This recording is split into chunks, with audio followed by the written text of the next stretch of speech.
ଆଜ୍ଞା ସାର୍। ହଁ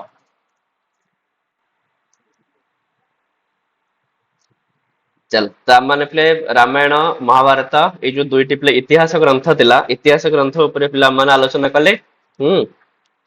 ଆଉ ବର୍ତ୍ତମାନ ପିଲେ ନେକ୍ସଟ ଆମେ ମାନେ ପୁରାଣ ଉପରେ ପିଲେ ଆଲୋଚନା କରିବା। ତେବେ ସମ୍ପୂର୍ଣ୍ଣ ପୁରାଣର ରଚୟିତା କିଏ ସେ ଯେତେ ପୁରାଣ ଅଛି ପିଲେ? ଭାଗବତ ବ୍ୟାସଦେବ। ହଁ ମହର୍ଷି ବ୍ୟାସଦେବ ହିଁ ପିଲେ ସମସ୍ତ ପୁରାଣର ପିଲା ରଚୟିତା ସେ ମହାପୁରାଣ ହଉ କି ପିଲେ ଉପପୁରାଣ ହଉ ତ ଯେତେ ପୁରାଣ ଆସିଲା ମାନେ ବ୍ୟାସଙ୍କର ନାଁ ହେଇଥିଲା ଆସିବ ଠିକ ଅଛି। ହଉ ତେବେ ପୁରାଣ କହିଲେ କଣ ନା ଆଚାର୍ଯ୍ୟ ପାଣିନିଙ୍କ ଅନୁସାରେ ପୁରା ଭବମ୍ ଏହି ଅର୍ଥରେ ପୁରା ଶବ୍ଦ ରୁ ପିଲେ ଟ୍ୟୁ ପ୍ରତ୍ୟୟ ହେଇକରି ପୁରାଣ ଶବ୍ଦ ପିଲେ ନିଷ୍ପନ୍ନ ହେଇଛି। ହେଲେ ପୁରା ମାନେ ଗୋଟେ ଅବ୍ୟୟ ପଦ ପିଲେ ପୁରା ଅବ୍ୟୟ ପଦର ଅର୍ଥ ହଉଛି ପିଲେ କଣ ପ୍ରାଚୀନ କାଳରେ ଆରେ ପୁରା କହିଲେ ପିଲେ କହନ୍ତିନି ପୁରା ନା ନାଇଁ ପୁରା ଦିଲୀପ ନାମ ରାଜା ଆସିତ କୁହାଯାଏ କି ନାଇଁ ପିଲେ ହେଲେ ପୁରା କହିଲେ ପିଲେ ମାନେ ପୂର୍ବ କାଳରେ ପିଲେ ତ ପୁରା ଭବମ ମାନେ ଯେଉଁ ଜିନିଷ ପିଲା ପୁରାତନ ଯୁଗରେ ହେଇସାରିଛି ତ ସେଇ ସବୁକୁ ହିଁ ପିଲା କଣ କୁହାଯାଏ ପୁରାଣ ବୋଲି କୁହାଯାଏ। ତାହେଲେ ପୁରା ଏହି ଅବୟ ପଦରୁ ପିଲେ କୋଉ ପ୍ରତ୍ୟୟ ହେଇଛି ପାଣିନିଙ୍କ ସୂତ୍ର ହିସାବରେ ବା ପାଣିନିଙ୍କ ନିୟମ ହିସାବରେ ଟ୍ୟୁ ପ୍ରତ୍ୟୟ ହେଲା ପିଲେ ତ ଟ୍ୟୁ ପ୍ରତ୍ୟୟ ହେଇକରି ପୁରାଣ ଶବ୍ଦ ପିଲା ନିଷ୍ପନ୍ନ ହେଇଛି। ଆଉ ଯଦି ପିଲା ଆଚାର୍ଯ୍ୟ ୟାସ୍କଙ୍କର କଥା ଦେଖିବା ୟାସ୍କ ପିଲେ କିଏ ମନେ ପଡୁଛି ନା ନାଇଁ କିଏ ପିଲେ ନିରୁକ୍ତକାର ଆଜ୍ଞା ସାର୍ ନିରୁକ୍ତର ନିରୁକ୍ତକାର। ରଚୟିତା। ହଁ ତ ନିରୁକ୍ତକାର ୟାସ୍କଙ୍କର ମତାନୁସାରେ ପିଲେ ପୁରା ନବମ ଭବତି ଇତି ପୁରାଣମ୍ ଅର୍ଥାତ ଯାହା ପ୍ରାଚୀନ ହେଲେ ମଧ୍ୟ ନୂତନ ଅଟେ ତାହା ହିଁ ପୁରାଣ ଅଟେ। ତ ପୁରାଣ ପ୍ରାଚୀନ ହେଇପାରେ ତଥାପି ତା ଭିତରେ ନବୀନତା ଭରି ରହିଥାଏ ଆଧୁନିକ କିଛି ସୂଚନା ବି ମିଳିଥାଏ। ତ ତାକୁ ପିଲେ ପୁରାଣ ବୋଲି କୁହାଯାଏ ଏହା ହଉଛି ପିଲା ଆଚାର୍ଯ୍ୟ ୟାସ୍କଙ୍କର ମତ ମନେ ରଖୁଥିବ ପିଲେ ପୁରାଣର ଯୋଉ ଡେଫିନେସନ ଗୁଡାକ ହେଲା। ଆଉ ପଦ୍ମ ପୁରାଣ ଅନୁସାରେ ପିଲେ କୁହାଯାଇଛି ପୁରା ପରମ୍ପରାମ ବଷ୍ଟି ପୁରାଣମ ତେନ ତତ୍ସ୍ମୃତମ ତ ଯିଏ ପ୍ରାଚୀନ କାଳର ପରମ୍ପରାକୁ ପିଲେ ବ୍ୟାଖ୍ୟା କରିଥାଏ ତ ତାକୁ ହିଁ ପୁରାଣ ବୋଲି କୁହାଯାଇଥାଏ। ତ ଇଏ ହଉଛି ପଦ୍ମ ପୁରାଣ ଅନୁସାରେ ହେଲା ଇଏ ହଉଛି ପିଲେ ପଦ୍ମ ପୁରାଣ ଅନୁସାରେ ୟାର ଅର୍ଥ ପିଲେ ଠିକ ଅଛି। ଆଉ ପିଲେ ପୁରାଣର ଲକ୍ଷଣ କଣ ରହିଛି ନା ସାଧାରଣତଃ ପୁରାଣମ ପଞ୍ଚ ଲକ୍ଷଣମ ବୋଲି କୁହାଯାଇଛି ଠିକ ଅଛି ପୁରାଣକୁ ପିଲେ ପଞ୍ଚ ଲକ୍ଷଣ ପୁରାଣମ ବୋଲି କୁହାଯାଏ। ଅର୍ଥାତ ପୁରାଣର ପିଲେ ପାଞ୍ଚଟି ଲକ୍ଷଣ ସର୍ଗଶ୍ଚ ପ୍ରତିସର୍ଗଶ୍ଚ ବଂଶୋ ମନ୍ୱନ୍ତରାଣିଚ ବଂଶାନୁଚରିତମ ଚୈବ ପୁରାଣମ ପଞ୍ଚ ଲକ୍ଷଣମ୍ ଅର୍ଥାତ ପୁରାଣରେ ପିଲେ ପାଞ୍ଚଟି ଲକ୍ଷଣ କଣ କଣ ପିଲେ ନା ସର୍ଗ ପ୍ରତିସର୍ଗ ବଂଶ ହେଲା ଆଉ ପିଲେ ମନ୍ୱନ୍ତର ଆଉ ହଉଛି ପିଲେ ବଂଶାନୁଚରିତ ଇଏ ହଉଛି ପୁରାଣର ପିଲେ ପାଞ୍ଚଟି ଲକ୍ଷଣ ମାନେ ପୁରାଣକୁ ପିଲେ କଣ କୁହାଯାଇଛି ପୁରାଣମ ପଞ୍ଚ ଲକ୍ଷଣମ ହେଲା ଇଏ ମଧ୍ୟ ବହୁତ ଫେମସ ପିଲେ ଏଥିରୁ ମଧ୍ୟ ପ୍ରଶ୍ନ ଆସିଥାଏ ପିଲେ ପୁରାଣର ପଞ୍ଚ ଲକ୍ଷଣକୁ ନେଇକରି ମନେ ରଖିଥିବ ପିଲେ ତାହେଲେ ମାନେ ପୁରାଣର ପଞ୍ଚ ଲକ୍ଷଣ ମାନେ ପୁରାଣରେ ପିଲେ ଏଇ ପାଞ୍ଚଟି ଜିନିଷ ଆମକୁ ଦେଖିବାକୁ ମିଳିଥାଏ ପିଲେ ପୁରାଣରେ କଣ କଣ ଥାଏ ପିଲେ ନା ପୁରାଣରେ ଥାଏ ପିଲେ ସ୍ୱର୍ଗ ସ୍ୱର୍ଗର ଅର୍ଥ ପିଲେ ମନେ ରଖିବ ସ୍ୱର୍ଗ କହିଲେ କାହାକୁ ବୁଝାଏ ସୃଷ୍ଟି ବା ଉତ୍ପତ୍ତିକୁ ବୁଝାଏ ସ୍ୱର୍ଗ ମାନେ ହଉଛି ସୃଷ୍ଟି ବା ପିଲେ ଉତ୍ପତ୍ତି। ଆଉ ପ୍ରତିସର୍ଗ କହିଲେ କଣ ପ୍ରତିସର୍ଗ କହିଲେ ପ୍ରଳୟ ମାନେ ସ୍ୱର୍ଗ ରଖିଲେ ବିପରୀତ ହେଲା ପ୍ରତିସର୍ଗ ମାନେ କଣ ପିଲେ ହେଇଯିବ ପ୍ରଳୟ ବା ବିନାଶ ପିଲେ ପ୍ରଳୟ। ବିନାଶ ହେଲା ପରୀକ୍ଷାରେ ଆସେ ପିଲେ ଗୁଡାକ ସେଥିପାଇଁ ବହୁତ ଇମ୍ପୋର୍ଟାଣ୍ଟ ଜିନିଷ ଯାକ। ଆଉ ବଂଶ କହିଲେ ପିଲେ କଣ ନା ବଂଶ କହିଲେ ରାଜା ମାନଙ୍କର ତଥା ଋଷି ମାନଙ୍କର ବଂଶାବଳୀର ବର୍ଣ୍ଣନ ଠିକ ଅଛି ତ ବିଭିନ୍ନ ଯୋଉ ରାଜା ମାନଙ୍କର ବଂଶ ରହିଛି ବା ଋଷି ମାନଙ୍କର ବଂଶ ରହିଛି ତ ସେ ସବୁର ବର୍ଣ୍ଣନା ପିଲେ କରାଯାଇଥାଏ। ତା ସହିତ ପିଲେ ମନ୍ୱନ୍ତର କହିଲେ କଣ ମନ୍ୱନ୍ତର ହଉଛି ପିଲେ ଗୋଟେ ପ୍ରକାର ସମୟ ପିଲେ ତମେ ଜାଣିଥିବ ପିଲେ ନା ନାଇଁ ତ ପ୍ରତି କଳ୍ପରେ ପିଲେ 14ଟି କେତୋଟି ମନୁ ପିଲେ ଅଛନ୍ତି ଚତୁର୍ଦଶ ଚତୁର୍ଦଶ ହେଲା ତ ସେଥିପାଇଁ ମନ୍ୱନ୍ତର କହିଲେ ପ୍ରତ୍ୟେକ ମନୁଙ୍କର ସମୟ ତଥା ସେ ସମୟରେ ହେଇଥିବା ଅନେକ ବୃତ୍ତାନ୍ତ ଆଉ ପ୍ରତ୍ୟେକ କଳ୍ପରେ ପିଲେ 14ଟି ମନୁ ରୁହନ୍ତି ଠିକ ଅଛି ପ୍ରତ୍ୟେକ କଳ୍ପରେ ପିଲେ କାରଣ କଳ୍ପ ହଉଛି ସମୟର ସବୁଠୁ ବଡ ପିଲେ କାରଣ ସମୟର ସବା ଲାଷ୍ଟକୁ ପିଲେ କଳ୍ପ ହିଁ ତ କୁହାଯାଇଛି ନା ପିଲେ ଆଉ ସେଇ କଳ୍ପ ହିସାବରେ ହିଁ ବ୍ରହ୍ମାଙ୍କର ଆୟୁଷ ପିଲେ ସ୍ଥିର କରାଯାଇଛି ନା ନାଇଁ ପିଲେ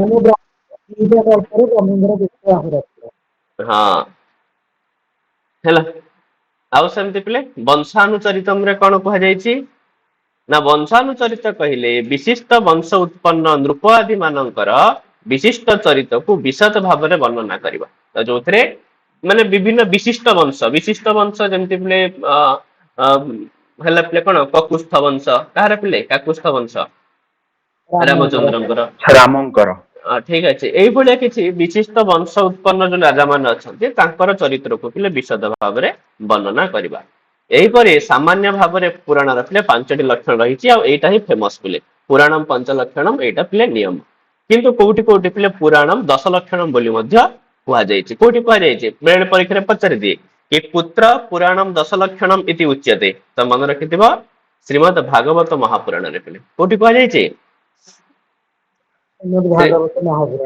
भागवत महापुराण रे पिले तले श्रीमद् भागवत महापुराण रे किंतु पुराणम 10 लक्षणम बोली कुहा जायछि अर्थात पुराण रे पिले 10टी लक्षण रहिछि कोन ना सर्गो स्याथ विसर्गश्च वृत्ति रक्षांतराणि च वंशो वंशानुचरितम संस्था हेतु रपाश्रय तले सर्ग विसर्ग तापर पिले वृत्ति रक्षा हैला ता सहित पिले अंतराणी वंश वंशानुचरित संस्था आ पिले कण हेतु आ अपाश्रय तो एमती हेकि पिले 10टी रही कण आमर 10टी लक्षण पे रही को हिसाब से रही पिले एटा श्रीमद् भागवत महापुराण हिसाब रे हैला चलो ताले से कौन कहते पिले ना स्वर्ग कौन ना स्वर्ग कहले पिले सृष्टि बा उत्पत्ति को बुझाई थाए हैला विसर्ग कहले कौन ना विराट पुरुषଙ୍କ ठारू उत्पन्न ब्रह्माଙ୍କ द्वारा विभिन्न चराचर सृष्टिर निर्माण को पिले विसर्ग कहा जाए हैला विसर्ग कहले ब्रह्माଙ୍କ द्वारा विभिन्न जो सृष्टिर निर्माण करा जायछि ताको ही विसर्ग कहा जाए आ वृत्ति कहले पिले जीविका को वृत्ति कहा जाए हैला अनेक जीविका विषय वर्णना करा जायछि पुराण रे रक्षा कहले पिले केमिति जगत को माने परिपालन करा जाए पोषण करा जाए ताको रक्षा बोली कहा जायछि आ अंतराणी कहले पिले मनवंतर को ही बुझौछि एठी आ मनवंतर कथा माने पढ़ी सारछि पिले मनवंतर कहले प्रत्येक मनुकर समय और से समय रे होतबा अनेक वृत्तांत आ प्रत्येक कल्प रे पिले केतोटी मनु रहिचंदी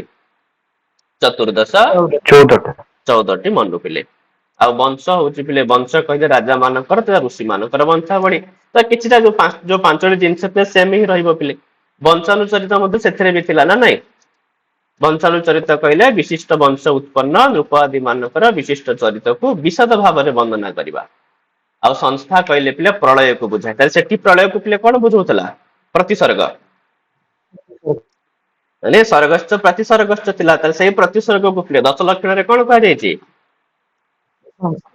संस्था बोली कहा जायछि आ ता सहित पिले हेतु हेतु माने जीव मानकर जे कामना वासना रहिछि ताहा ही सेमानकु बंधन रे पकाई थाए याकु उति बोली कहा जाए आ उति को हेतु कहा जाए हेतु कहले जीव को बुझाए तले एठी से कहवा कथा व्याख्या कर करिसंदी पिले काइना जीव मानकर जे कामना वासना रहिछि एथि पई तो जीव माने पिले कोथरे पड़ी के रुहंती बंधन रे पड़ी के रुहंती ना नहीं ता माने जो पिले बंधन रे पड़ीचे ता पछरे कारण कोन कामना वासना हैला आ सही जिंस को उति बोली कहा जाए आ एठी उति को ही प्रकृत रे हेतु बोली कहा जायछि आ हेतु कहले पिले कहा को बुझाए जीव जीव होची सी जे सब पिले बंधनग्रस्त बुझला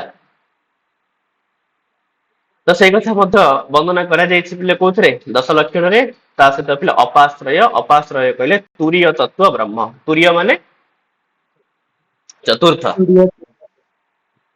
अरे तुरीय शब्द अर्थ होचे पिले चतुर्थ ठीक अछि तो तुरीय तत्व के से ब्रह्म ही अटंती पिले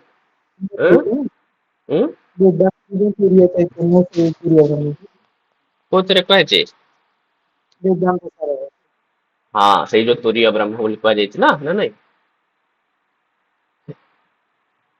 तो एमती हेकि पिले हम मानकर पुराण पिले लक्षण सब रही एगुड़ा बहुत इंपोर्टेंट जिनस मन रखिबा आ तापर हम मानकर पिले अष्टादश पुराण पिले रहिचंती भगवता वेदव्यासेन अष्टादश पुराणानि अपि रचितानि तानि यथा ब्राह्मं पद्मं वैष्णवं च शैवं लैंगं च गारुडं नारदेयं भागवतम् आग्नेयं स्कंदमेव च भविष्यं ब्रह्म वैवरतं मार्कंडेयं च वामनं मत्स्यं कौर्मं च वाराहं तथा ब्रह्मांड संगीतम अष्टादश पुराणानि व्यासोक्तानि विदुर्बुधाः। तो ये हूँ पिला आमर 18 पुराण किंतु याकू मन रखिया पे पिले बड़ सहज गोटे श्लोक अछि पिले बुझिल। अष्टादश पुराण मानकर नाम को एपरि पिले विद्वान माने कहितांती मद्वयम भद्वयम चैव व्रत्रयम व चतुष्टयम अनाप लिंग कुस्कानि पुराणानि प्रचक्षते। पिले मद्वयम कहले म अक्षर पिले दुईटा पुराण अछि कोन कोन अछि देखि कहले पिले मत्स्य पुराण मार्कंडेय मत्स्य मार्कंडेय पुराण पुराण। आ पिले भद्वयम भरे भी दुईटा अछि कोन कोन भरे दुईटा भागवत भागवत पुराण भविष्य भविष्य पुराण। भविष्य पुराण व्रत्रयम व्र पिले चारि सरी तीनटा ब्रह्म पुराण ब्रह्म वैवर्त पुराण ब्रह्मांड पुराण। ब्रह्मांड पुराण आ व चतुष्टयम व रे पिले चारिटा वायु बामन पुराण वामन ହୁଁ विष्णु पुराण ना वायु पुराण वामन पुराण ଆଉ ହଉଛି କୁଆଡେ ଗଲା ଆଉ ବରାହ ପୁରାଣ ଆଉ ଗୋଟେ ହଉଛି ଆଉ विष्णु କଣ पुराण ରହିଲା ଆଉ कौन भा विष्णु पुराण ହେଲା ଆଉ ପିଲେ ଅ ରେ ପିଲେ ଅଗ୍ନି ପୁରାଣ ଅଗ୍ନି अग्नि ପୁରାଣ पुराण ନା ରେ ପିଲେ ନାରଦ ପୁରାଣ ନାରଦ नारद पुराण ତାପରେ ପ ରେ ପିଲେ पद्म पुराण पद्म पुराण पद्म पुराण ତାପରେ ଲିଙ୍ଗ ରେ ପିଲେ लिंग पुराण लिंग लिंग पुराण पुराଣ ତାପରେ ଗ ରେ ପିଲେ गरुड़ गरुड़ पुराण पुराण ଗରୁଡ ପୁରାଣ ତାପରେ କୁ कूर्म पुराण କୁର୍ମ ପୁରାଣ कूर्म ତାପରେ पुराण ତାପରେ ସ୍କ ସ୍କନ୍ଦ ପୁରାଣ स्कंद पुराण ହେଲା ତ ଏଇ ଶ୍ଲୋକ ଯଦି ମନେ ରଖିଦେବେ ପିଲେ ଏଇ ହିସାବରେ 8ଟା ଯାକ ପୁରାଣ ପିଲେ ମନେ ରହିଯିବ ନା ଆଉ ହେଲା ଏଠି ସେଗୁଡା ସବୁ ଲେଖା ହେଇଛି ପିଲେ ତମାନେ ଯାହା କହିଲ ସେଇ ଜିନିଷ ହିଁ ଲେଖା ହେଇଛି ହେଲା। ଚାଲ ତାପରେ ସେଥିରୁ ପିଲେ କଣ କହୁଛନ୍ତି ପୁରାଣ ମାନଙ୍କର ଶ୍ଲୋକ ସଂଖ୍ୟା ମଧ୍ୟ ଟିକେ ଇମ୍ପୋର୍ଟାଣ୍ଟ ହେଇଥାଏ ପିଲେ ତ ଶ୍ଲୋକ ସଂଖ୍ୟା ଏଥିରେ ଯେମିତି ମେନସନ କରାଏ ସେମିତି ଟିକେ ମନେ ରଖିବ ପିଲେ ମତ୍ସ୍ୟ ପୁରାଣରେ 14,000 ମାର୍କଣ୍ଡେୟ ପୁରାଣରେ ପିଲେ 9,000 ଭାଗବତ ପୁରାଣ 18,000 ଭବିଷ୍ୟ 24,500 ବ୍ରହ୍ମ ପୁରାଣ ପିଲେ 13,000 ବ୍ରହ୍ମ ବୈବର୍ତ 18,000 ବ୍ରହ୍ମାଣ୍ଡ ପୁରାଣ 12,200 ବାମନ ପୁରାଣ ପିଲେ 10,000 ବରାହ ପୁରାଣ 24,000 ହେଲା ଆଉ ପିଲେ ଅଗ୍ନି ପୁରାଣ 16 ବାୟୁ ପୁରାଣ 24,000 ବିଷ୍ଣୁ ପୁରାଣ ପିଲେ 23,000 ନାରଦ ପୁରାଣରେ ପିଲେ 25,000 ପଦ୍ମ ପୁରାଣ 55,000 ଗରୁଡ ପୁରାଣ ପିଲେ 18,000 ଆଉ ଲିଙ୍ଗ ପୁରାଣରେ ପିଲେ 11,000 ଆଉ କୁର୍ମ ପୁରାଣ 18,000 ସ୍କନ୍ଦ ପୁରାଣ ପିଲେ 81,100 ତ ସେଥିପାଇଁ ସବୁଠୁ ବଡ ପୁରାଣ ହଉଛି ପିଲେ କୋଉ ପୁରାଣ ସ୍କନ୍ଦ ପୁରାଣ स्कंद पुराण ଏଇଟା ମଧ୍ୟ ମନେ ରଖିଥିବ ଆଉ ସବୁଠୁ ଛୋଟ ପୁରାଣ ହଉଛି ପିଲେ मार्कंडेय पुराण ଆରେ ମାର୍କଣ୍ଡେୟ ପୁରାଣ ପିଲେ ହେଲା ମାର୍କଣ୍ଡେୟ ପୁରାଣରେ 9,000 ଶ୍ଲୋକ ବୋଲି କହୁଛନ୍ତି କୋଉଠି କୋଉଠି 8,000 ଶ୍ଲୋକ ବି କୁହାଯାଇଛି ପିଲେ ହେଲା ତ ଯାହା ବି ହଉନା କାହିଁକି ଏଇଠି ହୁଁ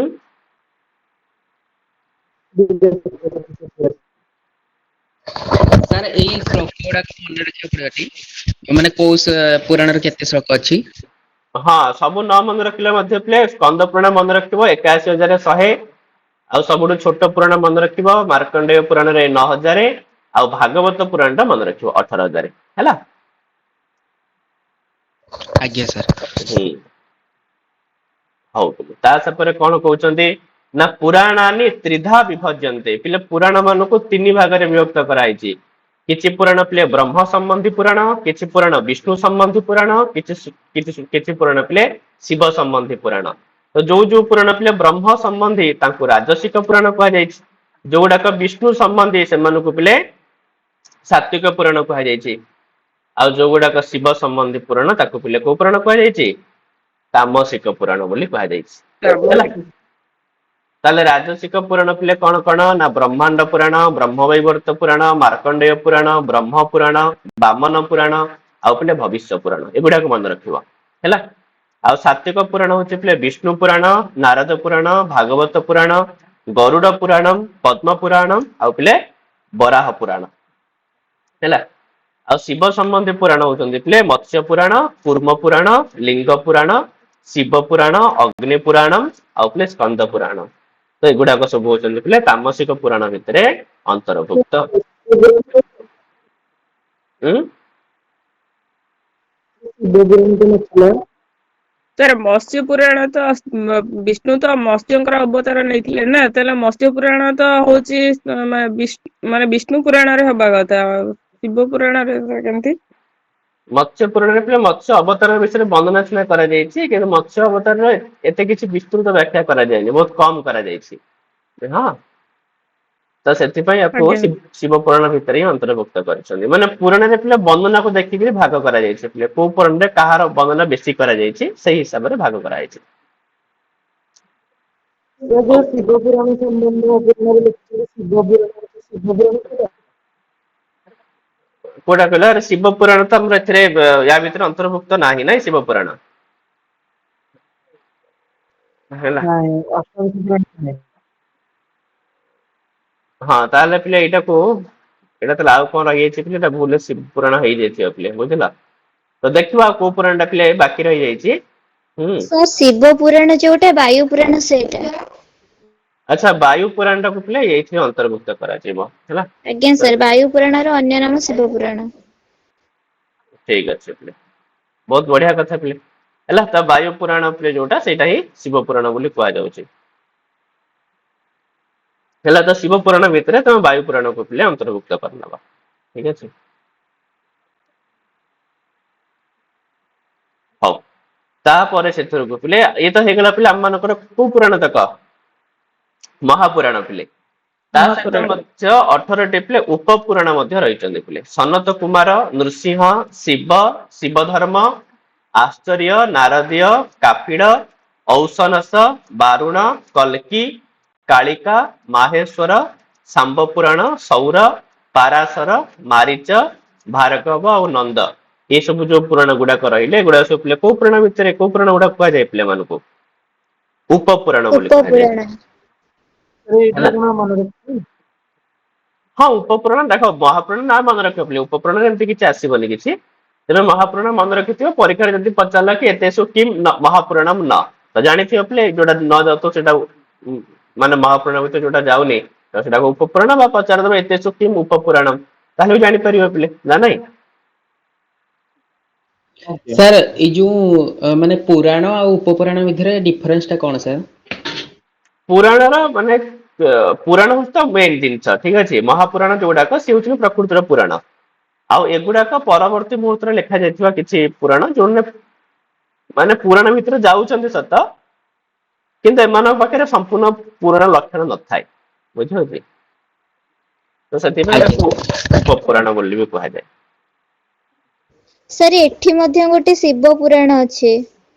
ହଁ, ୟା ତ ଭିତରେ ବି ଯଦି ଗୋଟେ ଏକ୍ସାମ ଶିବ ପୁରାଣ ରହିଛି, ତ ସେଥିପାଇଁ ପରୀକ୍ଷାରେ ଯଦି ପଚାରିଲା ନା ପିଲା, ଏଇଟା ଆକ୍ଚୁଆଲି ଶିବ ପୁରାଣ ବି କହୁଥିଲେ ପରୀକ୍ଷାରେ ପଚାରିଥିଲା ପିଲା, ତ ତାକୁ ତୁମେ ଉପପୁରାଣ ହିସାବରେ ହିଁ ନବ। ଯୋଉଠି ବାୟୁ ପୁରାଣ ପର୍ଟିକୁଲାର ଦେଇଥିବ, ତ ସେଇଟା ମହାପୁରାଣ ହିସାବରେ ନବ, ବୁଝିପାରିଲ। ତ ସେଥିପାଇଁ ଏଠି ଯୋଉ ଲେଖା ଯାଇଛି ପିଲା, ଏଇଟାକୁ ଭୁଲରେ ଶିବ ପୁରାଣ ଏଠି ମେନସନ କରିଦିଆଯାଇଛି। ତ ଏଇଟାକୁ ତମେ ପିଲା କୋଉ ପୁରାଣ ଲେଖିବ, ଏଠି ବାୟୁ ପୁରାଣକୁ ହିଁ ଲେଖିବ ହେଲା। ବାୟୁ ପୁରାଣ। ହୁଁ।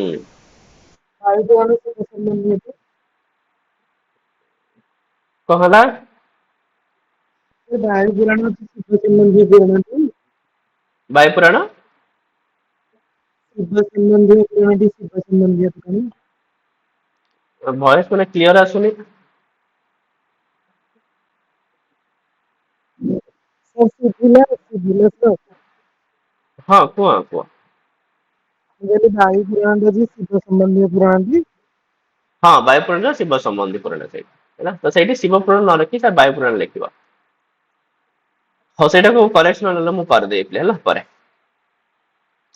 ହଉ, ଅଗ୍ନି ପୁରାଣରେ ପିଲେ କଣ କୁହାଯାଉଛି? ଅଗ୍ନି ପୁରାଣରେ ପିଲେ କଣ କଣ ବର୍ଣ୍ଣନା କରାଏ ତାକୁ ଟିକେ ଦେଖିଦବା ପିଲେ। ତ ନିଜେ ସ୍ଵୟଂ ଅଗ୍ନିଦେବ ପିଲେ ବଶିଷ୍ଠଙ୍କୁ ଶୁଣେଇଛନ୍ତି ଅଗ୍ନି ପୁରାଣ। ଏଥିରେ ସମସ୍ତ ପ୍ରକାରର ବିଦ୍ୟା ରହିଛି, ତେଣୁ ଭାରତୀୟ ଜୀବନର ପିଲେ ବିଶ୍ୱକୋଷ ବୋଲି ମଧ୍ୟ କୁହାଯାଇଥାଏ। ଏଗୁଡା ମଧ୍ୟ ପ୍ରଶ୍ନ ଆସିପାରେ ପିଲେ ହେଲା। କିମ୍ ପୁରାଣମ୍ ଭାରତୀୟ ଜୀବନସ୍ୟ ବିଶ୍ୱକୋଷ ଇତି ଉଚ୍ୟତେ। ହେଲେ କୋଉ ପୁରାଣ ପିଲେ? ଅଗ୍ନି ପୁରାଣ। ଅଗ୍ନିପୁରାଣ। ଆଉ ଏହି ପୁରାଣକୁ ପିଲେ ଅଧ୍ୟାୟରେ ହିଁ ବିଭକ୍ତ କରାଯାଇଛି। ଏଥିରେ ପିଲେ ଟୋଟାଲ 383 ଟି ଅଧ୍ୟାୟ ରହିଛି। କାହିଁକି ଅଗ୍ନି ପୁରାଣରେ ପିଲେ ସବୁ ବିଷୟ ବର୍ଣ୍ଣନା କରାଯାଇଛି, ସାହିତ୍ୟ, ଜ୍ୟୋତିଷ, ବ୍ୟାକରଣ, ଠିକ ଅଛି। ବହୁତ ସାରା ଜିନିଷ ଲେଖା ହେଇଛି ଅଗ୍ନି ପୁରାଣରେ ପିଲେ ହେଲା। ତାପରେ ପିଲେ ବିଷ୍ଣୁ ପୁରାଣ, ଏହି ପୁରାଣକୁ ପିଲେ 6 ଭାଗରେ ବିଭକ୍ତ କରାଯାଇଛି। ହୁଁ, ଆଉ ବିଷ୍ଣୁ ପୁରାଣରେ ପିଲେ ଗୋଟେ ବହୁତ ଫେମସ ସୂକ୍ତି ଅଛି, ମନେ ରଖିଥିବ। उत्तरम यत् समुद्रस्य हिमाद्रेश्चैव दक्षिणम वर्षम तद भारतम नाम भारती यत्र संतति। तो ये सुक्ति पिले कोठी आस्ति बोली तो पतला तले कौन कहे पिले को पुराण रे विष्णु पुराण विष्णु पुराण ବିଷ୍ଣୁ ପୁରାଣରେ हाँ ଆଉ ତାପରେ ପିଲେ ଭାଗବତ ପୁରାଣ ଏହା ହଉଛି ପିଲେ ବୈଷ୍ଣବ ସମ୍ପ୍ରଦାୟର ସବୁଠୁ ପ୍ରମୁଖ ଗ୍ରନ୍ଥ। ଆଉ ଏହି ପୁରାଣରେ ପିଲେ ସ୍କନ୍ଧ ସଂଖ୍ୟା କେତୋଟି 12ଟି 12ଟି 12ଟି ପିଲେ ସ୍କନ୍ଧ ରହିଛି ହେଲା। ଆଉ ତା ସହିତ ପିଲେ ନାରଦ ପୁରାଣ ଏହି ପୁରାଣରେ ପିଲେ ଦୁଇଟି ଭାଗ ରହିଛି ଯଥା ପୂର୍ବ ଭାଗ ଆଉ ଗୋଟେ ହଉଛି ପିଲେ ଉତ୍ତର ଭାଗ। ଆଉ ଏହି ପୁରାଣରେ ପିଲେ 6ଟି ବେଦାଙ୍ଗର ମଧ୍ୟ ବିଶଦ ବର୍ଣ୍ଣନା କରାଯାଇଛି କୋଉଥିରେ ନାରଦ ପୁରାଣରେ ପିଲେ ହେଲା ନାରଦ ପୁରାଣ। ଠିକ। ଆଉ ଗରୁଡ ପୁରାଣ ଯୋଉଥିରେ କି ଏହି ପୁରାଣରେ ପିଲେ ଦୁଇଟି ଖଣ୍ଡ ରହିଛି ଗୋଟେ ପୂର୍ବ ଖଣ୍ଡ ଆଉ ଗୋଟେ ପିଲେ ଉତ୍ତର ଖଣ୍ଡ। ଆଉ ଏଥିରେ ବିଶେଷ ଭାବରେ ପିଲେ ମୃତ୍ୟୁ ପରେ ଜୀବନର ଗତି ବର୍ଣ୍ଣିତ। ତମେ ଜାଣିଥିବ ପିଲେ ଗରୁଡ ପୁରାଣ ସବୁ ବର୍ଣ୍ଣନା ଥାଏ ନା ମଲା ପରେ ପିଲେ କଣ ହୋଇଥାଏ ନା ନାଇଁ କୋଉ ଭଳିଆ ଯନ୍ତ୍ରଣା ଇତ୍ୟାଦି ତ ଏଇସବୁ ବର୍ଣ୍ଣନା କରାଯାଇଛି ପିଲେ ଗରୁଡ ପୁରାଣରେ ହେଲା। ଆଉ ତାପରେ ପଦ୍ମ ପୁରାଣ ଏହି ପୁରାଣକୁ ପିଲେ 5ଟି ଖଣ୍ଡରେ ବିଭକ୍ତ କରାଯାଇଛି ଯଥା ସୃଷ୍ଟି ଖଣ୍ଡ ଭୂମି ଖଣ୍ଡ ସ୍ୱର୍ଗ ଖଣ୍ଡ ପାତାଳ ଖଣ୍ଡ ଆଉ ଉତ୍ତର ଖଣ୍ଡ। ତ ଏଥିରେ ଗୋଟେ ଖାଲି ପ୍ରସଙ୍ଗ ମନେ ରଖିଥିବ ସୃଷ୍ଟି ଖଣ୍ଡରେ ପିଲେ ସାବିତ୍ରୀ ଆଉ ସତ୍ୟବାନଙ୍କର ଉପାଖ୍ୟାନ ଦେଖିବାକୁ ମିଳେ। ସ୍ୱର୍ଗ ଖଣ୍ଡରେ ପିଲେ ଦୁଷ୍ୟନ୍ତ ଆଉ ଶକୁନ୍ତଳାଙ୍କର ଉପାଖ୍ୟାନ ପିଲେ ରହିଛି କାହିଁକିନା ପଦ୍ମ ପୁରାଣରେ ବି ପିଲେ ଅଭିଜ୍ଞ ଶକୁନ୍ତଳା ଆସିଛି ବୋଲି କୁହାଯାଏ କି ନାଇଁ ପଦ୍ମ ପୁରାଣ ମହାଭାରତ ହଁ ହେଲା। ତା ସହିତ ପିଲେ ବରାହ ପୁରାଣରେ ପିଲେ ଏହି ପୁରାଣରେ 217ଟି ଅଧ୍ୟାୟ ରହିଛି। ଆଉ ଏଥିରେ ପିଲେ ବିଶେଷ ଭାବରେ କୋଉ କଥା ବର୍ଣ୍ଣିତ ଦଶ ଅବତାର କଥା ମଧ୍ୟ ବର୍ଣ୍ଣନା କରାଯାଇଛି ପିଲେ। ସେଥିପାଇଁ ସବୁ ପୁରାଣରେ ପିଲେ ଯାହା ଯାହା ବିଶେଷତା ଗୁଡାକ ଅଛି ସେଗୁଡାକ ଲେଖା ହେଇଛି ପିଲା ଆମେ ଡିଟେଲ୍ସ ପୁରା ପଢିବା କିଛି ଆବଶ୍ୟକ ନାହିଁ ଖାଲି ଯାହା ପଏଣ୍ଟ ଗୁଡାକ ମନେ ରଖିଥିବ ପିଲେ ହେଲା। ଆଉ ବ୍ରହ୍ମ ପୁରାଣ ପିଲେ ପୁରାଣ ମାନଙ୍କ ମଧ୍ୟରେ ସର୍ବପ୍ରଥମ ପୁରାଣ ଏଇଟା ମଧ୍ୟ ଗୋଟେ ପ୍ରଶ୍ନ ଆସିପାରେ ପିଲେ ତ ପୁରାଣେଷୁ ସର୍ବପ୍ରଥମ ପୁରାଣମ କିମ୍ ତାହେଲେ କଣ ଉତ୍ତର ପିଲା ହବ ବ୍ରହ୍ମ ପୁରାଣ। ବ୍ରହ୍ମ ବ୍ରହ୍ମ ପୁରାଣ ହଁ ଆଉ ଯଦି ପିଲେ ପଚାରିଲା ପୁରାଣେଷୁ ସର୍ବ ଅନ୍ତିମମ ପୁରାଣମ କିମ୍ ତାହେଲେ ଯଦି ସର୍ବପ୍ରଥମ ପିଲେ ବ୍ରହ୍ମ ପୁରାଣ ତାହେଲେ ଅନ୍ତିମ ପୁରାଣ ବି ତ କିଏ ଗୋଟେ ଥିବ ଭାଗବତ ପୁରାଣ ପିଲେ ହେଲା। ଅନ୍ତିମ ପୁରାଣ ପିଲେ କୋଉଟା ଭାଗବତ ପୁରାଣ କାହିଁକି ନା ଭାଗବତ ପୁରାଣକୁ ଲାଷ୍ଟକୁ ଲେଖିବେ ପିଲେ ବ୍ୟାସଦେବ ଯେତେବେଳେ ତାଙ୍କର ଏତେ ସାରା ପୁରାଣ ଲେଖି ସାରିଲା ପରେ ବି ମନ ତାଙ୍କର ଥୟ ଧରିବନି ଲାଗିବ କି ନାଇଁ ମୁଁ ଏପର୍ଯ୍ୟନ୍ତ ସମ୍ପୂର୍ଣ୍ଣ ହେଇପାରି ନାହିଁ ତାପରେ ଲାଷ୍ଟକୁ ସେ ନିଜର ପିଲେ ସେଥିପାଇଁ ସର୍ବଶ୍ରେଷ୍ଠ ପୁରାଣ ବୋଲି କୁହାଯାଇଛି ପିଲା କାହାକୁ ଭାଗବତ ମହାପୁରାଣକୁ ଭାଗବତ ପୁରାଣ। ହେଲା। ତ ପୁରା ଲାଷ୍ଟକୁ ଲେଖିଥିବେ ପିଲେ ଭାଗବତ ମହାପୁରାଣ। ଆଉ ଓଡିଶାର ପିଲେ କୋଣାର୍କ ସ୍ଥାନରେ ଥିବା ସୂର୍ଯ୍ୟ ମନ୍ଦିର ବିଷୟରେ ମଧ୍ୟ ଏହି ପୁରାଣରେ ପିଲେ ବର୍ଣ୍ଣନା କରାଯାଇଛି। ତାହେଲେ ଆମର ଯୋଉ କୋଣାର୍କ ମନ୍ଦିର ବିଷୟରେ ପିଲେ କୋଉ ପୁରାଣରେ ପିଲେ ବର୍ଣ୍ଣନା ହେଇଛି ବ୍ରହ୍ମ ପୁରାଣରେ ବ୍ରହ୍ମ ପୁରାଣ ହେଲା। ଆଉ ତା ସହିତ ବ୍ରହ୍ମାଣ୍ଡ ପୁରାଣ ଏହି ପୁରାଣରେ ପିଲେ 3ଟି ଭାଗ ରହିଛି ପୂର୍ବ ଭାଗ ମଧ୍ୟ ଭାଗ ଉତ୍ତର ଭାଗ ତ ୟାର ଆଉ ସେମିତି ବିଶେଷ କଥା ପିଲେ କିଛି ନାହିଁ ସେମିତିକା ହେଲା। ଆଉ ବ୍ରହ୍ମ ବୈବର୍ତ ପୁରାଣ ଏଇଟା ଗୋଟେ ପିଲେ ମଧ୍ୟ ଇମ୍ପୋର୍ଟାଣ୍ଟ ହେଇପାରେ ଏହି ପୁରାଣରେ ପିଲେ 4ଟି ଖଣ୍ଡ ଅଛି ବ୍ରହ୍ମ ଖଣ୍ଡ ପ୍ରକୃତି ଖଣ୍ଡ ଗଣପତି ଖଣ୍ଡ ଆଉ ଶ୍ରୀକୃଷ୍ଣ ଖଣ୍ଡ। ଆଉ କୁହାଯାଏ ପିଲେ ମେଘଦୂତର ମଧ୍ୟ ଉପଜୀବ୍ୟ ଗ୍ରନ୍ଥ ପିଲେ କିଏ ସେ ବ୍ରହ୍ମ ବୈବର୍ତ ପୁରାଣ। ବ୍ରହ୍ମ ବୈବର୍ତ ପୁରାଣ। ତ ବ୍ରହ୍ମ ବୈବର୍ତ ପୁରାଣର ପିଲେ ଯୋଉ ଯକ୍ଷ ପିଲା ଯେ ହେମବାଳୀ ଆଉ ଯକ୍ଷିଣୀ ବିଶାଳାକ୍ଷୀ ଯୋଉ ଅଛି ତ ତାଙ୍କର କଥା ବର୍ଣ୍ଣନା କରାଯାଇଛି ପିଲେ କୋଉଥିରେ ନା ବ୍ରହ୍ମ ବୈବର୍ତ ପୁରାଣରେ ଏକାଦଶୀ ମାହାତ୍ମ୍ୟରେ ପିଲେ ଠିକ ଅଛି। ତା ସହିତ ପିଲେ କୁହ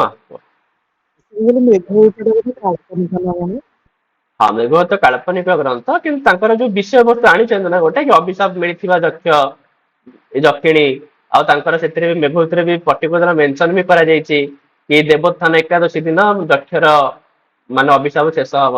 ତ ଏସବୁର ଜିନିଷ ବ୍ରହ୍ମ ବୈବର୍ତ ପୁରାଣରେ ଏକ୍ଜାକ୍ଟ ସେଇଆ ହିଁ ବର୍ଣ୍ଣନା କରାଯାଇଛି ଯକ୍ଷକୁ ଅଭିଶାପ ମିଳିଥିବ ହେଲା ଆଉ ତାର ଦେବୋତ୍ଥାନ ଏକାଦଶୀ ଦିନ ହିଁ ଅଭିଶାପ ଶେଷ ହବ ତ ସେଥିପାଇଁ ଉପଜୀବ ବୋଲି କୁହାଯାଉଛି ବୁଝିପାରିଲ। କାହିଁକିନା ଦେବୋତ୍ଥାନ ଏକାଦଶୀ ଦିନ ହିଁ ତାକୁ ଅଭିଶାପ ମିଳିଥିବ ଆଉ ଅଭିଶାପ ତାର ଗୋଟେ ବର୍ଷର ହିଁ ଅଭିଶାପ ବର୍ଷ ଭୋଗିଏଣ ବର୍ତ୍ତୁ ନା ନାଇଁ ସେଥିପାଇଁ ମାନେ ଦେବୋତ୍ଥାନ ଏକାଦଶୀ କାର୍ତ୍ତିକ ମାସରେ ନୁହଁ ତାର ହଉଛି ଆଷାଢ ମାସ ହେଇଯାଇଥିବ ତାର ସେଥିପାଇଁ ମାନେ ବହୁତ ମାସ ଯାଇଥିବ। ଆଉ ଅଳ୍ପ 4 ମାସ ଥିବ ନା, ଗମୟ ଚତୁରାନ ବୋଲି କହିଥିବ ଉତ୍ତର ବେଗରେ ସିଏ ତା ପ୍ରିୟ ପାଖକୁ ସନ୍ଦେଶ ପଠେଇଲା ବେଳେ ଗମୟ ଚତୁରାନ। ଆଉ ପିଲେ ମାର୍କଣ୍ଡେୟ ପୁରାଣରେ ପିଲେ କଣ କୁହାଯାଇଛି, ଏହି ପୁରାଣ ବିଶେଷ କରିକି 7 ସମ୍ପ୍ରଦାୟରେ ପିଲେ ମନେ ରଖିଥିବ। ତ ବର୍ତ୍ତମାନ ପିଲେ ଯୋଉ ଦୁର୍ଗା ସପ୍ତଶତୀ ଆମେ ମାନେ ପାଠ କରୁଛେ ସମ୍ପୂର୍ଣ୍ଣ ଭାବରେ ଏଇଟା କୋଉ ପୁରାଣରୁ ପିଲେ ଆସିଛି? ମାର୍କଣ୍ଡେୟ ପୁରାଣରୁ। ମାର୍କଣ୍ଡେୟ ମହାପୁରାଣ। ଏଇଟା ମଧ୍ୟ ବହୁତ ଥର ପରୀକ୍ଷାରେ ପ୍ରଶ୍ନ ଆସିଥାଏ ପିଲେ କି ଦୁର୍ଗା ସପ୍ତଶତୀ କଶ୍ୟ ପୁରାଣସ୍ୟ ଅନ୍ତର୍ଭୁତା।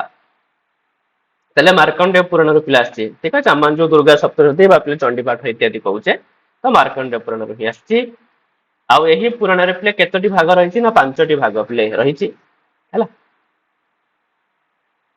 ଆଉ ତା ସହିତ ପିଲେ ଭବିଷ୍ୟ ପୁରାଣ, ଏଥିରେ ମୁଖ୍ୟ ଭାବରେ ସୂର୍ଯ୍ୟ ଉପାସନା ପିଲେ ବର୍ଣ୍ଣିତ। ଏହାକୁ 4ଟି ପର୍ବରେ ବିଭକ୍ତ କରାଯାଇଛି, ବ୍ରାହ୍ମ ପର୍ବ, ମଧ୍ୟମ ପର୍ବ, ପ୍ରତିସର୍ଗ ପର୍ବ ଆଉ ପିଲେ ଉତ୍ତର ପର୍ବ। ତ ଏଇ ହିସାବରେ ପିଲେ ଭବିଷ୍ୟ ପୁରାଣକୁ ପିଲେ ବିଭାଗ କରାଯାଇଛି। ଆଉ ତାପରେ ବାମନ ପୁରାଣ, ଏଥିରେ ଶୈବ ମତକୁ ବିସ୍ତୃତ ଭାବରେ ପିଲେ ବର୍ଣ୍ଣନା କରାଯାଇଛି। କୋଉଥିରେ ପିଲେ? ବାମନ ପୁରାଣରେ। ଆଉ ଯୋଉ ବାୟୁ ପୁରାଣ ରହିଛି ଏହାକୁ 4 ଭାଗରେ ବିଭକ୍ତ କରାଯାଇଛି, ପ୍ରକ୍ରିୟା, ଅନୁସଙ୍ଗ, ଉପୋଦଘାତ ଆଉ ପିଲେ ଉପସଂହାର। ଏମିତି ହେଇକରି ବାୟୁ ପୁରାଣକୁ ମଧ୍ୟ 4 ଭାଗରେ ବିଭକ୍ତ। ତ ସେଠି ଯୋଉ ଶିବ ପୁରାଣ ଅଛି ସେ ଶିବ ପୁରାଣ ଭୁଲରେ ମେନସନ ହେଇଯାଇଛି ପିଲେ, ତାକୁ ବାୟୁ ପୁରାଣ ହିଁ କରିବ। କାହିଁକିନା ପରୀକ୍ଷାରେ ଶିବ ପୁରାଣ ପିଲେ ଉପପୁରାଣ ଭିତରେ ହିଁ ପଚାରିଥାଏ ହେଲା।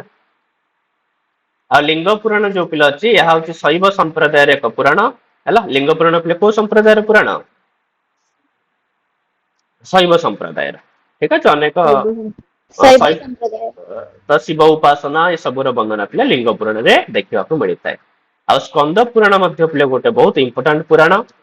ଏଥିରେ 7ଟି ଖଣ୍ଡ ରହିଛି, ମାହେଶ୍ଵର ଖଣ୍ଡ, ବୈଷ୍ଣବ ଖଣ୍ଡ, ବ୍ରହ୍ମ ଖଣ୍ଡ, କାଶୀ ଖଣ୍ଡ, ଅବନ୍ତୀ ଖଣ୍ଡ, ନାଗର ଖଣ୍ଡ ଆଉ ପିଲେ ପ୍ରଭାସ ଖଣ୍ଡ। ଏଇଟା ବହୁତ ଇମ୍ପୋର୍ଟାଣ୍ଟ ଜିନିଷ ପିଲେ। ଆଉ ଯଦି ପଚାରିଲା ପିଲେ କି ଭାରତସ୍ୟ ଅଧିକାଂଶ ତୀର୍ଥାନାମ ବିଷୟ କସ୍ମିନ୍ ପୁରାଣେ ବର୍ଣ୍ଣନା ବର୍ତ୍ତତେ, ତାହେଲେ ତମାନେ କୋଉ ପୁରାଣ ଲେଖିବ ପିଲେ? ସ୍କନ୍ଦ ପୁରାଣ। ସ୍କନ୍ଦ ପୁରାଣ। କାହିଁକିନା ସ୍କନ୍ଦ ସ୍କନ୍ଦ ପୁରାଣରେ ପୁରାଣ। ପିଲେ ଭାରତର ବହୁ ସାରା ତୀର୍ଥ ବିଷୟରେ ବର୍ଣ୍ଣନା କରାଯାଇଛି। ବୈଷ୍ଣବ ଖଣ୍ଡରେ ପିଲେ ଜଗନ୍ନାଥ ପୁରୀର, ଠିକ ଅଛି। କାଶୀ ଖଣ୍ଡରେ ପିଲେ କାଶୀରେ ଥିବା ସମସ୍ତ ଦେବତାଙ୍କର। ଅବନ୍ତୀ ଖଣ୍ଡରେ ପିଲେ ଉଜ୍ଜୟିନ୍ଦ୍ର ମହାକାଳେଶ୍ଵରଙ୍କର। ରେବା ଖଣ୍ଡରେ ପିଲେ ସତ୍ୟନାରାୟଣ ବ୍ରତର ସବୁ ବର୍ଣ୍ଣନା ପିଲେ କରାଯାଇଛି ସ୍କନ୍ଦ ପୁରାଣରେ ପିଲେ। ହଁ। ଆଉ ତା ସହିତ ମତ୍ସ୍ୟ ପୁରାଣ, ତ ଏହି ପୁରାଣରେ ପିଲେ 291ଟି ଅଧ୍ୟାୟ ରହିଛି। ଏଥିରେ ବାସ୍ତୁ କଳାର ପିଲେ ବିଶଦ ବର୍ଣ୍ଣନା ଆମକୁ ଦେଖିବାକୁ ମିଳିଥାଏ ପିଲେ ମତ୍ସ୍ୟ ପୁରାଣରେ ହେଲା। ଆଉ କୁର୍ମ ପୁରାଣ, ଏହି ପୁରାଣରେ ପିଲେ 4ଟି ସଂହିତା ଅଛି, ବ୍ରାହ୍ମୀ ସଂହିତା, ଭାଗବତୀ ସଂହିତା, ସୌରୀ ସଂହିତା ଆଉ ପିଲେ ବୈଷ୍ଣବୀ ସଂହିତା। ତ ଏମିତି ହେଇକି ପିଲେ ଯୋଉ ଯୋଉ ପୁରାଣରେ ପିଲେ ଯାହା ଯାହା ବିଶେଷତା କଥା କୁହାଗଲା ଆଟଲିଷ୍ଟ ସେତିକି ପିଲେ ଯଦି ମନେ ରଖୁଛ ତ ପୁରାଣ ଉପରେ ଯାହା ବି ପ୍ରଶ୍ନ ଆସିଲା ତମେ କରିପାରିବ ପିଲେ ହେଲା। ବୁଝିପାରିଲ କି ପିଲେ ପୁରାଣ ବିଷୟରେ ନା ନାଇଁ?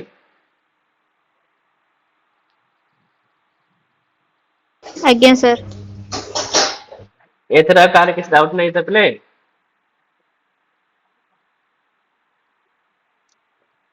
ନାଇଁ ଚାଲ ସାର୍।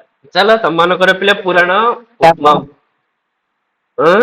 ବେଦ ବେଦାଙ୍ଗ ଉପନିଷଦ ପୁରାଣ ରାମାୟଣ ମହାଭାରତ ପିଲେ ଇମ୍ପୋର୍ଟାଣ୍ଟ ଟପିକ ହେଇଗଲା। ଆଉ ତାପରେ ତମମାନଙ୍କର କିଛି କାବ୍ୟ, ବର୍ତ୍ତମାନ ଲୌକିକ ସାହିତ୍ୟ ପଢିବା ପିଲେ ଯୋଉଥିରେ କାବ୍ୟ, ନାଟକ, ଚମ୍ପୁ, ଖଣ୍ଡ କାବ୍ୟ। ତ ଏଗୁଡାକ କେବଳ ପିଲେ କୋଉ କୋଉ ଲେଖକ କଣ ଲେଖିଛନ୍ତି ପିଲେ ଖାଲି ଏତିକି ମନେ ରଖିବାର ଜିନିଷ ପିଲେ, ଆଉ କିଛି ଦରକାର ନାହିଁ। ଆଉ ବାକି ଆଧୁନିକ ରଚନାକାର ହେଲା। ତ ଏତିକି ଦେଖିଲା ପରେ ତ ତମମାନଙ୍କ ସେ ସଂସ୍କୃତ ବାଙ୍ଗ୍ମୟ ପାଠ ପିଲେ ହେଇଯିବ ପୁରା ଆଉ କଣ ଅଛି ସେଥିରେ ହେଲା। ହଉ ପିଲେ ଠିକ ଅଛି, ଆଉ କାଲିକି ପିଲାମାନେ ମକ ଟେଷ୍ଟ କରିବା। କାଲିର ବିଷୟ ପିଲେ କଣ ମକ ଟେଷ୍ଟ ଜାଣିଥିବ ତ ଆଉ। ଶବ୍ଦ ରୂପ ପିଲେ ହେଇନି ପରା? ନା ସାର୍। ହଁ ତ କାଲିକି ପିଲାମାନେ ଶବ୍ଦ ରୂପର ପିଲା ମକ ଟେଷ୍ଟ କରିବା ହେଲା। ହୁଁ କୁହ। ସତ୍ୱ ରଜ ତମ ଏହା କୋଉ ମାନେ ପୁରାଣ ଭିତରେ କଣ ଜିନିଷକୁ ଦେଖିକି ଆକ୍ଷେପ କରିକି ସେ ଗୁଣ ଟାକୁ ଲେଖା ଯାଇଛି ବା କୁହାଯାଇଛି? ଦେବତାଙ୍କର ଆଖ୍ୟାକୁ, କାହିଁକିନା ଆମକୁ ବ୍ରହ୍ମାଙ୍କୁ ପିଲେ ରାଜସିକ କୁହାଯାଇଥାଏ ଏଥିପାଇଁ ଯେହେତୁ ବ୍ରହ୍ମା ସୃଷ୍ଟି କରନ୍ତି। ଆଉ ସୃଷ୍ଟି କେବଳ କୋଉ ଗୁଣ କରିପାରିବ ପିଲେ, କୋଉ ଗୁଣ ପାଖରେ ସୃଷ୍ଟି କରିବାର କ୍ଷମତା ଅଛି? ରଜଗୁଣ। ଆରେ ତମର ସାଂଖ୍ୟ ପଢିଥିବ ନା ପିଲା, ରଜଗୁଣ ହିଁ ଏକମାତ୍ର ଗୁଣ ଯୋଉ ଗୁଣ କି ସୃଷ୍ଟି କରିପାରେ ନା ନାଇଁ? ଯଦି ରଜ ଗୁଣ ନ ରହିବ କେବେ ସୃଷ୍ଟି ହିଁ ହେଇପାରିବନି ହେଲା। ତ ସେଥିପାଇଁ ପିଲେ ରାଜସିକ ପୁରାଣ ବୋଲି ବ୍ରହ୍ମ ସମ୍ବନ୍ଧୀ ପୁରାଣ କୁହାଯାଇଛି। ଆଉ ବାକି ଯିଏ ପିଲେ ମୁଖ୍ୟ ପ୍ରଦାନ କରିବ ତ ମୁଖ୍ୟ ପାଇଁ ପିଲେ କୋଉ ଗୁଣର ଆବଶ୍ୟକତା ଦରକାର, କୋଉ ଗୁଣର ଆବଶ୍ୟକତା ଅଛି? ସତ୍ୱ ଗୁଣର। ଠିକ ଅଛି, ମୁଖ୍ୟ ପାଇଁ ହଉଛି ସତ୍ୱ ଗୁଣ ପିଲେ ମୁଖ୍ୟ। ସତ୍ୱ ଗୁଣ ରହିଲେ ହିଁ ଜଣଙ୍କର ଜ୍ଞାନ ଉଦୟ ହବ, ଆଉ ଜ୍ଞାନ ହିଁ ହେଲେ ପିଲେ କଣ ହବ, ମୁଖ୍ୟ ହବ। ତ ସେଥିପାଇଁ ମୁଖ୍ୟ ପ୍ରଦାନକାରୀ ଦେବତା ହିସାବରେ ବିଷ୍ଣୁଙ୍କୁ ନିଆଯାଇଛି। ସେଥିପାଇଁ ବିଷ୍ଣୁ ସମ୍ବନ୍ଧୀ ଯେତେବେଳେ ପୁରାଣ ତାଙ୍କୁ ପିଲେ କୋଉ ପୁରାଣ କୁହାଯାଉଛି? ସାତ୍ଵିକ ପୁରାଣ କୁହାଯାଉଛି ହେଲା। ଆଉ ବାକି ଯିଏ ପିଲେ ପ୍ରଳୟ ଧ୍ୱଂସ ଇତ୍ୟାଦି କରିଥାନ୍ତି, ତ ଆମକୁ ଆମର ଯୋଉ ଭାରତୀୟ ଧର୍ମ ହିସାବରେ ପିଲେ ତାମାନେ ପିଲେ ବିନାଶର ଦେବତା କାହାକୁ କହିଥାଉ ପିଲେ, କି ସବୁ କିଛି ବିନାଶ କରନ୍ତି? ଶିବଙ୍କୁ। ଭଗବାନ ଶଙ୍କର। ଭଗବାନ ଶଙ୍କରଙ୍କୁ କୁହାଯାଇଛି ପିଲେ ବିନାଶ କର୍ତ୍ତା ହିସାବରେ ତାଙ୍କୁ। ତ ସେଥିପାଇଁ ବିନାଶ କର୍ତ୍ତା ଦୃଷ୍ଟିରୁ ତ ଶିବ ସମ୍ବନ୍ଧୀ ପୁରାଣ ମାନଙ୍କୁ ତାମସିକ ପୁରାଣ କୁହାଯାଇଛି ହେଲା। ଆଜ୍ଞା।